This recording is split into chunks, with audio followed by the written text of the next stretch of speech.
नमस्कार, सुजस बुलेटिन में आपका स्वागत है। मैं हूं आपके साथ अश्विनी सरोही। सबसे पहले एक नजर आज की हेडलाइंस पर। मुख्यमंत्री की पहल पर सर्वदलीय बैठक, कहा वर्तमान परिस्थितियों में सभी दलों का सहयोग आवश्यक। प्रदेशवासियों की सुरक्षा राज्य सरकार की पहली प्राथमिकता।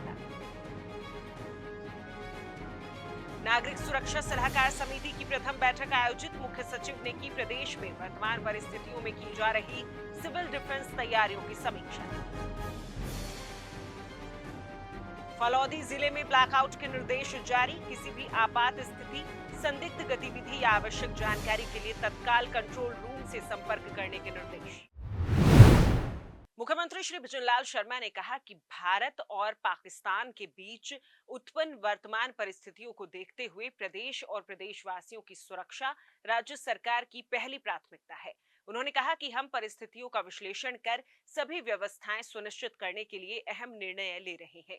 इसमें सरकार को सभी दलों का भी सहयोग मिलना बेहद आवश्यक है। श्री शर्मा आज मुख्यमंत्री कार्यालय में सर्वदलीय बैठक को संबोधित कर रहे थे। उन्होंने सभी दलों से एकजुटता और आपसी सामंजस्य स्थापित करने का आह्वान करते हुए कहा कि वे प्रदेश हित में सरकार के साथ मिलकर कार्य करें। उन्होंने कहा कि हम प्रदेश में किसी भी स्थिति का सामना करने के लिए तैयार हैं।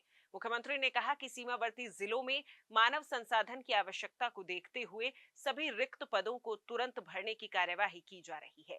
श्री शर्मा ने कहा कि किसी भी प्रकार की आपात स्थिति में परिवहन, शिविर, दवाइयां, उपकरण, प्रभावितों के लिए भोजन सहित अन्य जरूरी कार्यों के लिए पश्चिमी राजस्थान के बाड़मेर, बीकानेर, जैसलमेर, श्रीगंगानगर, जोधपुर, हनुमानगढ़ और फलौदी जिलों के लिए रिवॉल्विंग फंड उपलब्ध करवाया गया है।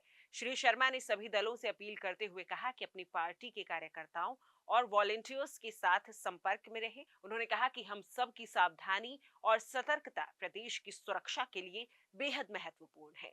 इस दौरान विभिन्न दलों के नेताओं ने कहा कि वे वर्तमान परिस्थिति में पूरी तरह राज्य सरकार के साथ हैं। उन्होंने केंद्र सरकार द्वारा की गई जवाबी कार्रवाई और वर्तमान परिस्थितियों में केंद्र और राज्य सरकार की तैयारियों की सराहना करते हुए विभिन्न सुझाव दिए। माननीय मुख्यमंत्री जी ने सर्वदलीय बैठक बुलाई, जिसमें सभी दलों के नेता आए और उन सभी नेताओं से आग्रह किया और उनको बताया गया कि हमने अभी सरकार के द्वारा हम क्या क्या व्यवस्थाएं कर रहे हैं, क्या क्या हम कर रहे हैं। और आग्रह उनसे ये भी कहा गया कि आपके जितने भी जनप्रतिनिधि है, आपके संगठन के नेता हैं, उनसे भी एक एक चीज़ की जानकारी लेते हुए और इस परिस्थिति का हम किस तरह से सामना करें, उनके सुझाव भी मांगे गए, जो सुझाव सभी दलों के नेताओं ने दिए हैं। निश्चित रूप से हमारे मुख्यमंत्री जी ने सभी सुझावों के लेके और उनको क्रियान्वित करने के लिए कहा है और हम सब मिलकर इस परिस्थिति का हम सामना करें और हमारी सेना का उत्साह बढ़ाए। राजस्थान सुदूर जिला है, पश्चिमी पाकिस्तान से और पूर्वी पाकिस्तान से पश्चिमी हमारा क्षेत्र जुड़ा हुआ करीब 1070 किलोमीटर का हमारा बॉर्डर एरिया लगता है।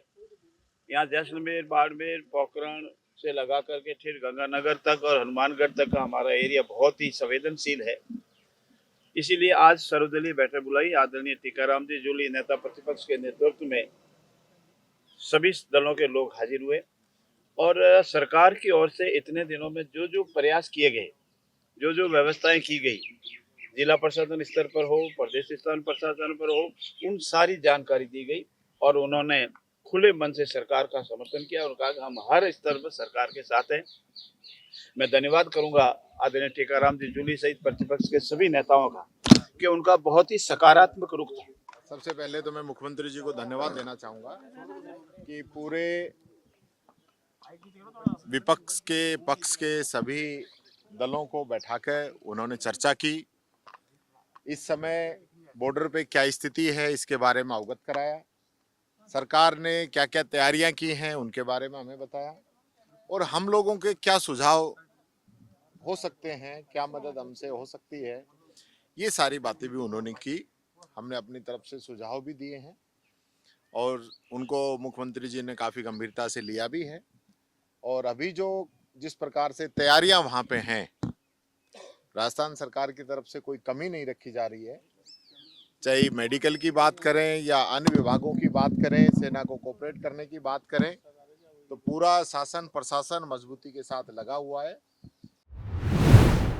इसी कड़ी में चिकित्सा एवं स्वास्थ्य मंत्री श्री गजेंद्र सिंह खिमसर ने कहा कि वर्तमान परिस्थितियों को देखते हुए चिकित्सा विभाग की भूमिका अहम है। सीमावर्ती जिलों में सभी स्वास्थ्य सुविधाएं मुहैया करवाई जा रही हैं।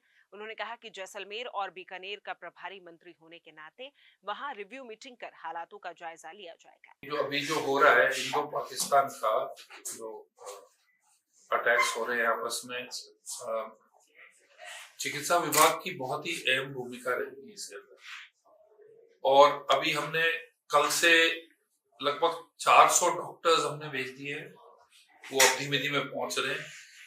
और हमारे जो एम्बुलेंसेस को हमने सबको वहां डाइवर्ट कर दी है, हमने सबकी छुट्टियां जो है हमने कैंसिल कर दी हैं।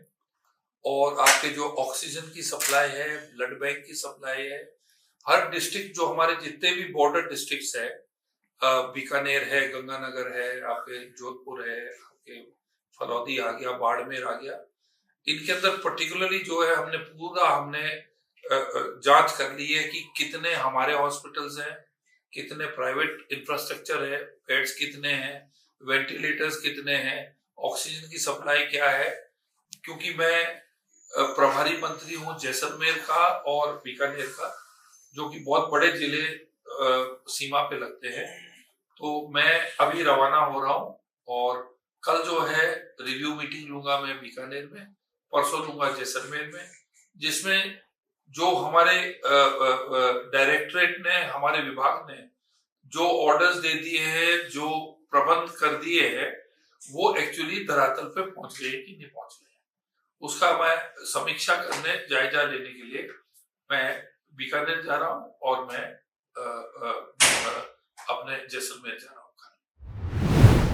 मुख्य सचिव श्री सुधांश पंत की अध्यक्षता में आज सचिवालय में नागरिक सुरक्षा सलाहकार समिति की प्रथम बैठक आयोजित की गई। इस अवसर पर प्रदेश में वर्तमान परिस्थितियों में की जा रही सिविल डिफेंस तैयारियों की समीक्षा की गई। बैठक में आपदा प्रबंधन, बिजली प्रबंधन, चिकित्सा सेवाएं, खाद्य एवं नागरिक आपूर्ति से संबंधित महत्वपूर्ण बिंदुओं पर दिशा निर्देश दिए गए। मुख्य सचिव ने केंद्र सरकार के दिशा निर्देशों के अनुसार नागरिक सुरक्षा सिस्टम को सक्रिय करने के निर्देश दिए। राज्य के रणनीतिक महत्व को देखते हुए उन्होंने किसी भी संभावित परिस्थिति के मद्देनजर आवश्यक तैयारी करने के निर्देश दिए। उन्होंने होमगार्ड्स, अग्निशमन सेवाएं और नागरिक सुरक्षा विभाग, जिला प्रशासन तथा राज्य आपदा प्रबंधन के सभी हितधारकों और संबंधित विभागों को आयोजित की जाने वाली गतिविधियों के सभी सुचारू और वास्तविक क्रियान्वयन के लिए आवश्यक कदम उठाने के निर्देश दिए। उन्होंने कहा कि इस अभ्यास में सायरन के साथ संभावित हवाई हमले की तैयारी और ब्लैकआउट उपाय, भवनों में आग की घटनाओं, तलाश और बचाव कार्य, घायलों को बाहर निकालना, प्राथमिक उपचार और अति जोखिम वाले क्षेत्र में नागरिकों का निकास शामिल है। श्री पंत ने नागरिक सुरक्षा जागरूकता को रेखांकित करते हुए कहा कि राज्य में किसी भी संभावित आपदा के लिए सामुदायिक तैयारी अनिवार्य है। फलौदी जिला कलेक्टर श्री एच.एल. अटल ने शाम 7 बजे से सुबह 6 बजे तक ब्लैकआउट के निर्देश जारी किए हैं। किसी भी आपात स्थिति, संदिग्ध गतिविधि या आवश्यक जानकारी के लिए तत्काल कंट्रोल रूम से संपर्क करने के निर्देश दिए गए हैं। अंतर्राष्ट्रीय सीमा पर चल रही परिस्थितियों के मद्देनजर वर्तमान में जिला प्रशासन फलौदी द्वारा सतर्कता के साथ सभी सुरक्षा मानकों व स्थिति पर प्रभावी निगरानी रखी जा रही है। इन उत्पन्न परिस्थितियों को देखते हुए आमजन से आग्रह है कि प्रशासन व पुलिस द्वारा ब्लैकआउट सहित जारी निर्देशों और गाइडलाइन का अनुसरण कर सभी नागरिक अपना योगदान दें। सभी से अनुरोध है कि घबराएं नहीं और सक्रिय भागीदारी निभाते हुए हर हालत में अपने प्रतिष्ठान, दुकान आदि शाम 7 बजे से सुबह 6 बजे तक उसमें कोई विद्युत आपूर्ति नहीं रखें, बंद रखें। इस अवधि में लाइट बंद रखने के लिए लोगों को जागरूक भी करें।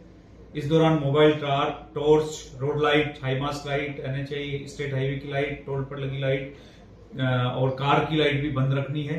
जो वाहन इस समय रोड पर चल रहे होते हैं उन सब वाहन चालकों से मेरा अनुरोध है कि जब भी इस तरह का मैसेज आए, सायरन बजे, तो आप लोग तत्काल उस स्थान पर रुक जाएं और अपनी लाइट्स बंद कर लें ताकि किसी प्रकार की जमीन से लाइट दिखाई नहीं दे और लोकेशन ट्रेस होने की वजह से होने वाली समस्याओं से मुक्ति मिल सके। सुजस बुलेटिन में आज के लिए इतना ही। फिर होगी आपसे मुलाकात, तब तक के लिए नमस्कार।